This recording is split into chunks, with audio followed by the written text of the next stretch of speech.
సమాధానపరచువారు ధన్యులు, వారు దేవుని కుమారులు అనబడుదురని మత్తయి సువార్త 5వ అధ్యాయము 9వ వచనములో మనం ఈ వాక్యమును చదువుకున్నాం. మనము లోకములో ఉన్నాము, సమాజంలో, సంఘములో, కుటుంబములో, వ్యక్తిగతంగా మనం మంచి సాక్ష్యం కలిగి ఉండాలి.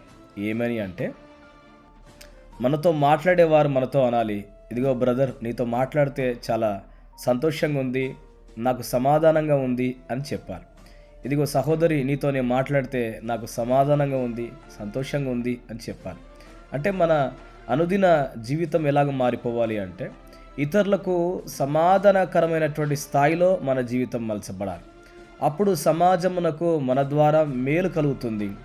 మనం ఇతరులు సమాధానకరమైనటువంటి వాతావరణంలోనికి తీసుకుని వస్తే మనము ధన్యులము అని వాక్యం సెలవిస్తుంది. క్రైస్తవుడుగా ఉన్నటువంటి నీవు ఎవడవైనా కూడా, నీవు దేవునికి నువ్వు కుమారుడవై ఉండాలి అంటే నీవు సమాధానపరిచేటువంటి విధానములో నీ యొక్క జీవితం, నీ లైఫ్ స్టైల్ మారిపోవాలి.